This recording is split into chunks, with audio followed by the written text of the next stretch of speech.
Skeetchestn Dodeca-Homes is an indigenous business, 100% band owned.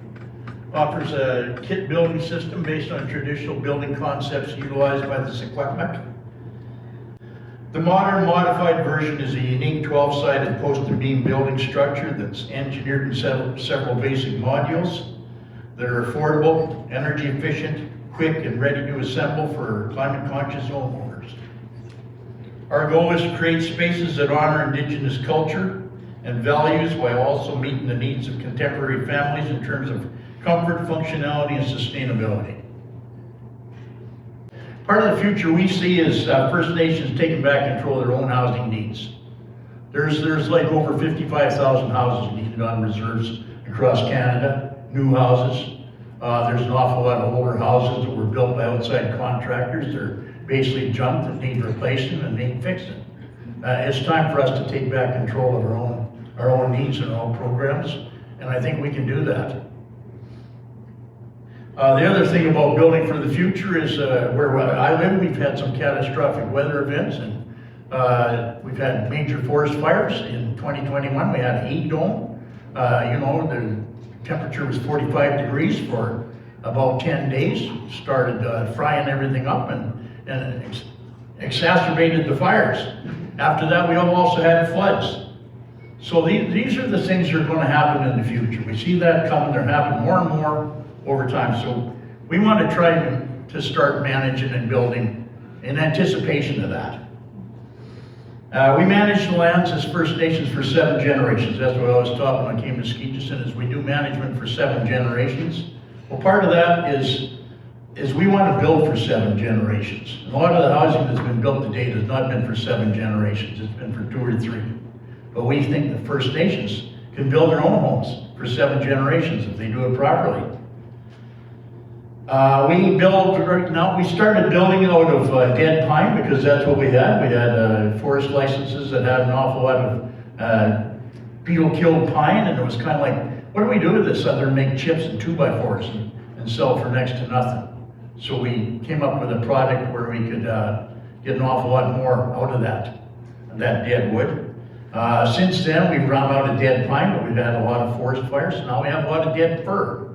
So we basically build out a Douglas fir, an interior dry belt Douglas fir. We have sustainably managed to selectively log our forests for a number of years. I've done selection logging in Douglas fir for over 50 years.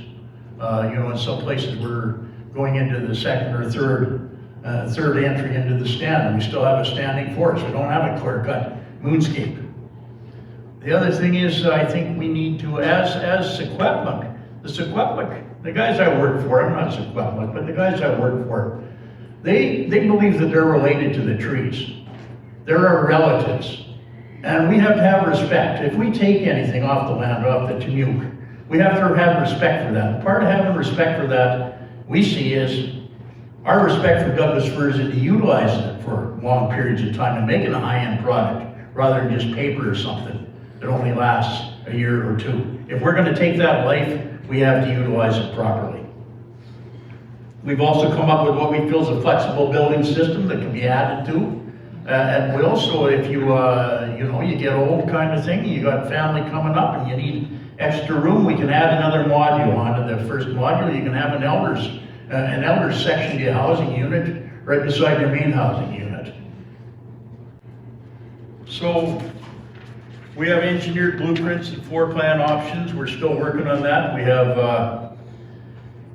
blueprints for a 600 square foot module, a 1,040 square foot, and a 1,490 square foot option.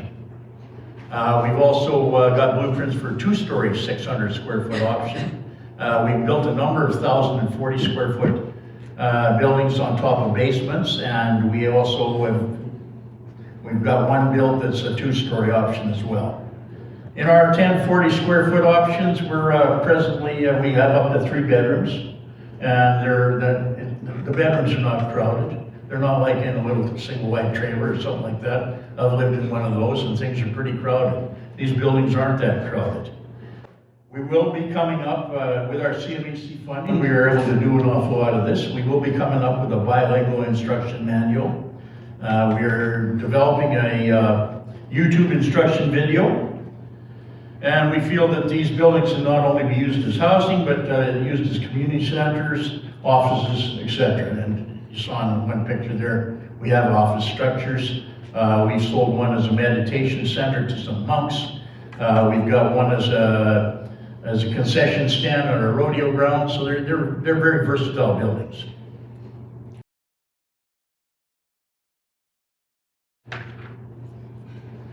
The other thing we want to build is we want to build community capacity. We want to give our youth and our community members transferable skills. This project started with the need for an arbor at Skeetchestn. We had a youth, we had boys kicking around the reserve, 17 to 25 kind of thing, kind of lost their wits' end, not knowing what to do. We had logs up the mountain. We had a small cutting permit that we were at the time horse logging. So we horse logged those logs and skidded them down to where we built our arbor, and 6 or 7 youth and one skilled carpenter to lead them basically built a 12,000 square foot arbor all by themselves. It not only built the arbor that we needed, it built self-reliance, it built skills within those youth, it built pride within them. I can talk to guys these days that built that arbor in 2001, 2002. Actually, I had one ask me about 6 or 8 years ago, can we get another project like this going? Because it really builds our confidence.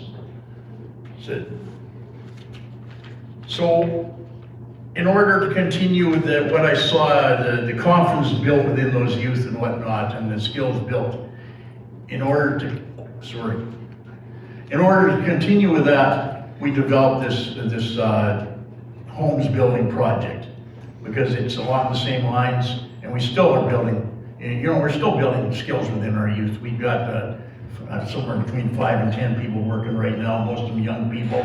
I've got an apprentice there that started with us 4 years ago, a young lady, and she's within the next couple or 3 months, she's going to become a journeyman carpenter.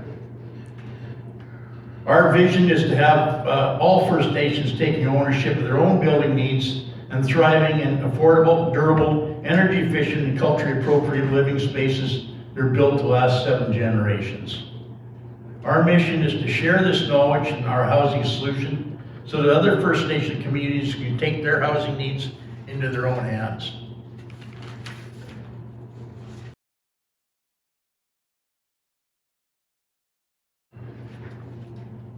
So on the left is a concept of what our buildings look like. On the right,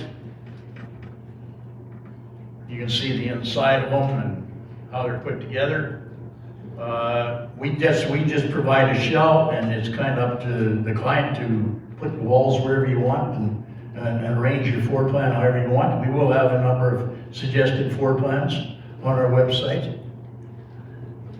On the right is it's a picture of an archaeological site. This is a pit home village, probably Sequepic pit home village. There's probably 2,000 years old or more. But each one of these little round depressions in the ground was basically represented a Keek Willie hole, or seepskin as we call them, which was an underground house. And there's one of these sites that's got over 200 holes left there. So it's a traditional way of building. And if you look back within First Nations cultures, a lot of First Nations cultures didn't live in square boxes.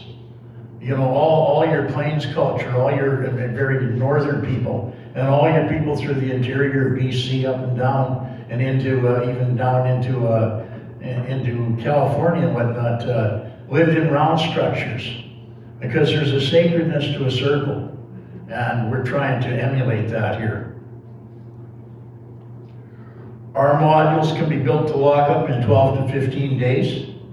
We have a blueprint for a foundation and a floor, a concrete floor. Once that's built, the rest of it can be erected to lock up, fully insulated lock up in 12 to 15 days. I have a crew that finished up yesterday, putting one to lock up. I think it took them 12 and a half days. Guys had never done this before. We train them on site and show them how to do it. The CMHC Housing Supply Challenge funding has allowed us to test our concepts. We're testing a number of different iterations of this. Partner with other knowledgeable companies. engage with our clientele, as I'm trying to do right now, share our knowledge, access the housing market. We're in the process of certifying our project, and we're looking for net zero certification, and we're also going to go to the Canadian Construction Materials Center and try to get our post and beam framework certified so that it's acceptable across Canada, no matter what the jurisdiction. So we've, part of our CMHC project was to test different foundations and different envelopes, building envelopes. In terms of envelopes, we've stick framed these. We did one with 2x6 walls, and then we put Den's glass and comfort board, etc. to get it fire resistant, because as I told you, we live halfway between Lytton, which lost the whole town about 5 years ago, or 3 years ago, and Shuswap Lake, which lost 40 or 50 houses about last year, I think it was. So we're in the middle, so there's a definite need for fire resistance within housing. We use structurally insulated panels as well. Most of our buildings are built with structurally insulated panels.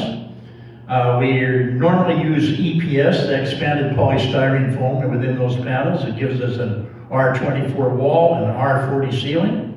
We're presently trying some with GPS, which is graphite polystyrene. It's black polystyrene, but it increases the R value too. So the walls are R28 and the ceiling is R48 to 50.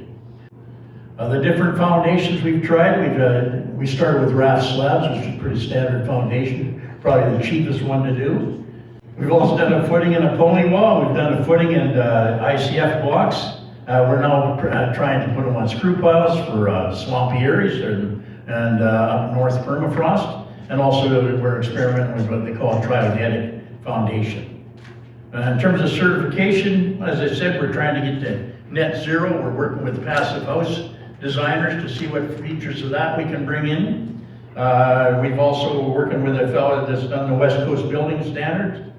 And our ultimate goal is to get the BC Step Code 4 or 5, which is a very highly insulated building. Our funding has provided us with the opportunity to train 6 crews this year. We've trained a crew from Kamloops, Kelowna, Haida Gwaii, Williams Lake. We trained one from northern Manitoba, and we're also looking for more crews to train. And our motto is to learn to do by doing. So by training these crews will put up the building. We just give them the guidance to do that.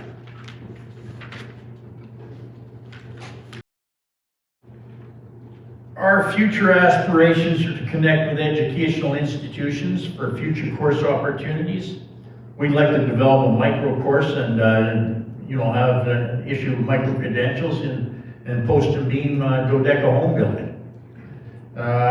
We'd like to also acquire funding to continue training crews. We started with 6 crews. I believe we've got more crews interested, and we're hoping to interest even more communities in this. We're utilizing whatever data we've collected to provide a better product. We've fine-tuned a lot of our initial products through this process. And we'd like to pass affordable housing options on to our clients and find partners for joint ventures. You know, if you're a building company or you're a housing department, we'd like to partner with you, and we'll provide the post and beam kit. We'll provide the know-how as to where to get the other items you need, and we'll help you teach your people how to erect it. I think that's about it. I'm running out of time here anyway. My contact number is up there, 819-3023. We have a booth outside with more information. And yeah, thank you very much, and thanks to CMHC for sponsoring us so we can do this.